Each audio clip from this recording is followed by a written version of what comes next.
Hello, everyone. In this section of electronics, we will introduce DC analysis of MOSFET devices. Let us first review the current voltage equations for N MOSFET and P MOSFET devices from the previous video. When a MOSFET operates in the triode region, the current depends on both VGS and VDS. When it operates in the saturation region, the current mainly depends on VGS. Please remember these formulas clearly. In DC analysis, once you write down the correct operating region equation, the problem is already mostly solved.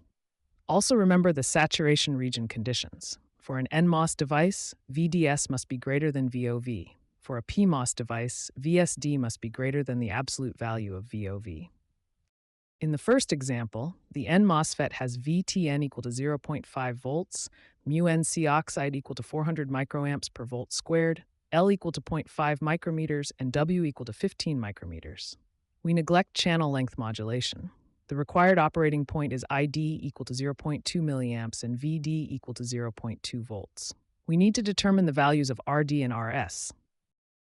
Since ID is 0.2 milliamps and VD is 0.2 volts, RD is found from the voltage drop across RD divided by the current through it. Therefore, RD equals VDD minus VD divided by ID.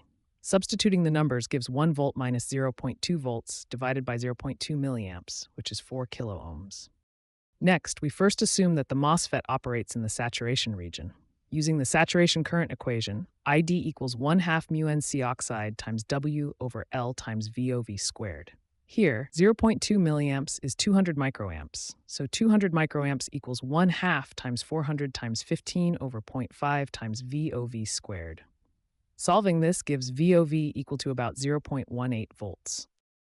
After finding VOV, we get VGS equals VTN plus VOV, which is 0.5 plus 0.18, or 0.68 volts. Since VG is 0 volts, VS equals VG minus VGS, so VS is negative 0.68 volts. Now we check the drain to source voltage. VDS equals VD minus VS, which is 0.2 minus negative 0.68, or 0.88 volts. This is greater than VOV, so the saturation region assumption is valid. Finally, RS equals the voltage drop across RS divided by ID, or VS minus VSS divided by ID. This gives negative 0.68 minus negative 1 divided by 0.2 milliamps, which is 1.6 kiloohms. In the second example, the N MOSFET has VTN equal to 0.6 volts, mu NC oxide equal to 200 microamps per volt squared, L equal to 0.8 micrometers, and W equal to 4 micrometers. Again, channel length modulation is neglected. We need to find RD when ID is 80 microamps. Because the gate and drain of the MOSFET are shorted together, VGD equals 0 volts.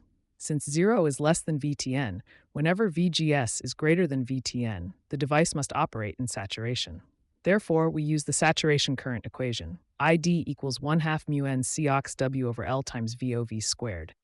Substituting 80 microamps gives 80 microamps equals 1/2 times 200 times 4 over 0.8 times VOV squared, so VOV equals 0.4 volts. Then VGS equals VTN plus VOV, which is 0.6 plus 0.4, or 1 volt.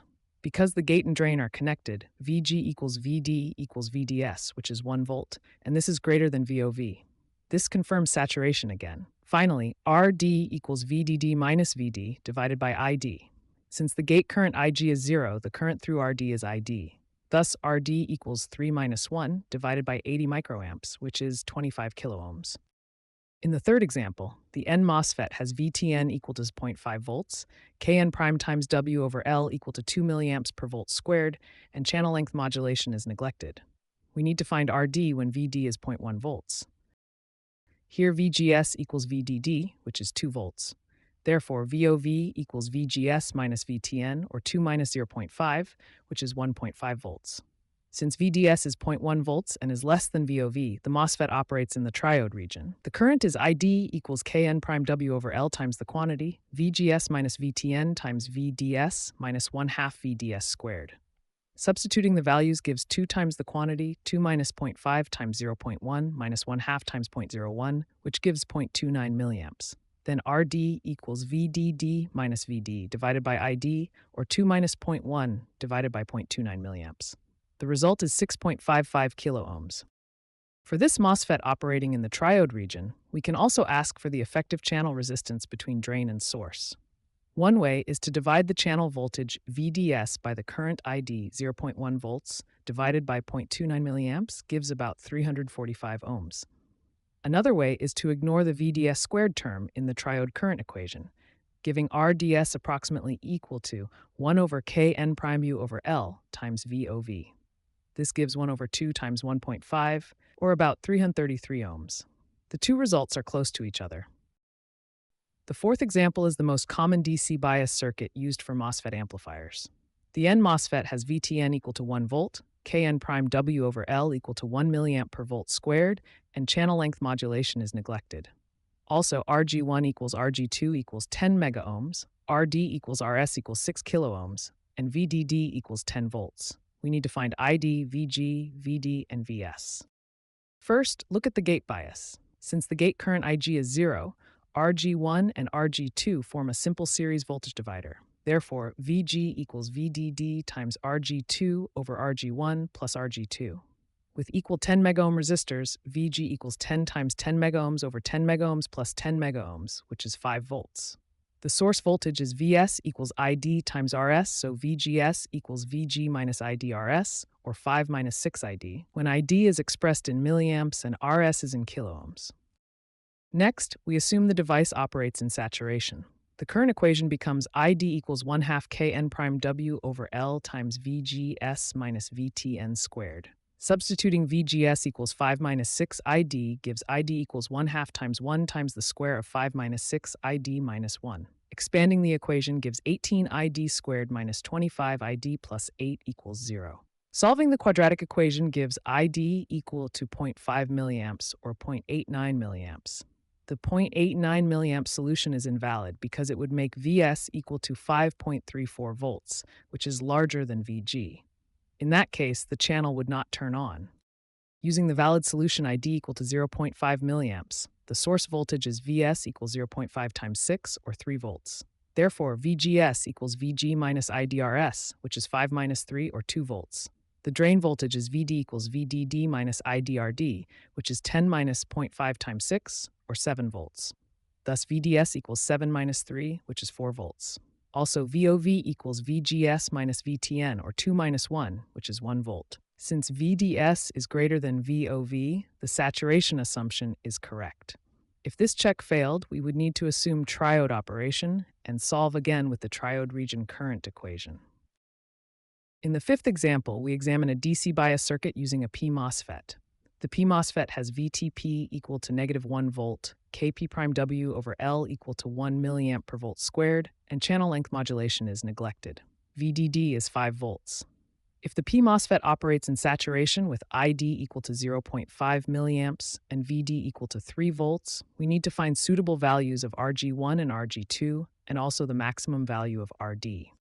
Because the P MOSFET operates in saturation, we use ID equals 1/2 Kp prime W over L times the square of the absolute value of VOV.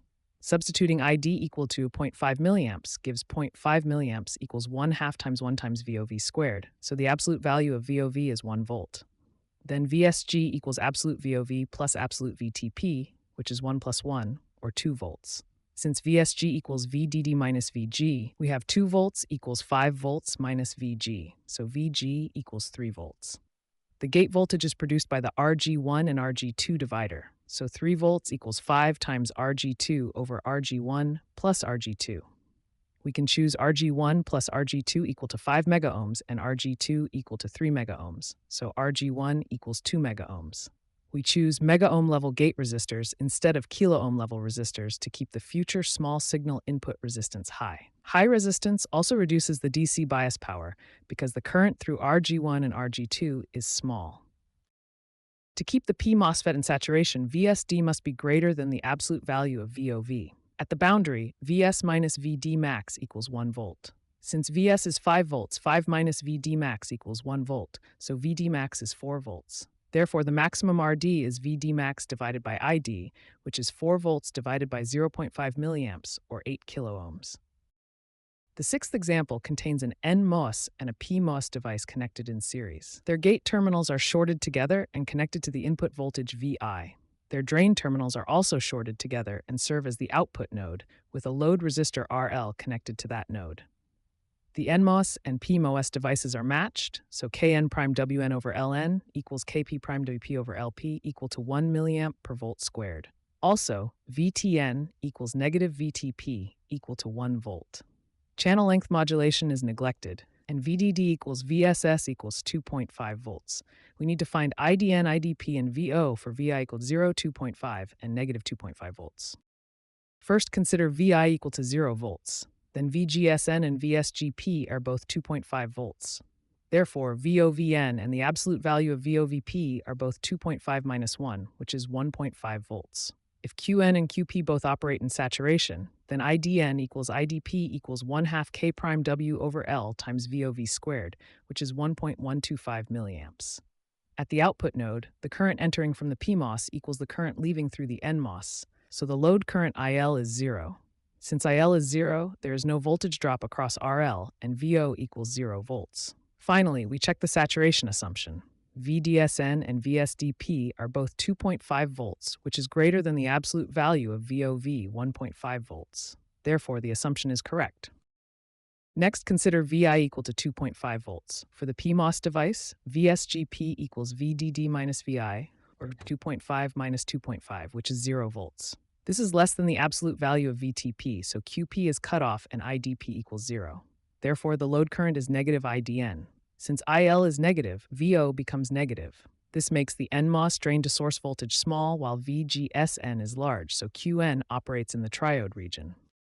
We assume VDSN is very small, so the VDS squared term in the NMOS triode current equation can be ignored. Then IDN is approximately Kn prime Wn over Ln times VGS minus Vtn times VDS. Substituting the values gives IDN equals 1 times 2.5 minus negative 2.5 minus 1 times VO minus negative 2.5, or 4 times VO plus 2.5. Also, VO equals IL times RL, which is negative IDN times RL, so VO equals negative 10 IDN. Substituting this back gives IDN equals 4 times negative 10 IDN plus 2.5. Solving gives IDN equal to 0.244 milliamps, and VO equals negative 2.44 volts. Checking the assumption, VDSN equals negative 2.44 minus negative 2.5, or 0.06 volts, which is much smaller than VOV equal to 4 volts. Therefore, the small VDS assumption is valid. Finally, consider VI equal to negative 2.5 volts. For the NMOS device, VGSN equals VI minus negative VSS, or negative 2.5 plus 2.5, which is 0 volts. Since this is less than VTN, Qn is cut off and IDN equals 0. Therefore, the load current IL is equal to the PMOS drain current IDP. Since IL is positive, the output voltage VO is also positive. For the PMOS transistor, the drain voltage is VO, which is positive, while the gate voltage is VI, which is negative 2.5 volts. Therefore, VDGP equals VO minus negative 2.5 volts, or VO plus 2.5 volts. Since VO is positive, VDGP must be greater than 2.5 volts, and therefore greater than the magnitude of VTP. This satisfies the triode region condition for the PMOS transistor, so QP operates in the triode region. We assume VSDP is very small, so the VSD squared term in the PMOS triode current equation can be ignored. Then IDP is approximately Kp prime Wp over Lp times VSG minus absolute VTP times VSD. Substituting the values gives IDP equals 1 times 2.5 minus negative 2.5 minus 1 times 2.5 minus VO, or 4 times 2.5 minus VO. Also, VO equals IL times RL, which is IDP times RL, so VO equals 10 IDP. Substituting this back gives IDP equals 4 times 2.5 minus 10 IDP. Solving gives IDP equal to 0.244 milliamps, and VO equals 2.44 volts. Checking the assumption, VSDP equals 2.5 minus 2.44, or 0.06 volts, which is much smaller than the absolute value of VOV, 4 volts. Therefore, the small VSD assumption is valid. This concludes our introduction to DC analysis of MOSFET devices. Please look forward to the next section. See you next time. Bye-bye.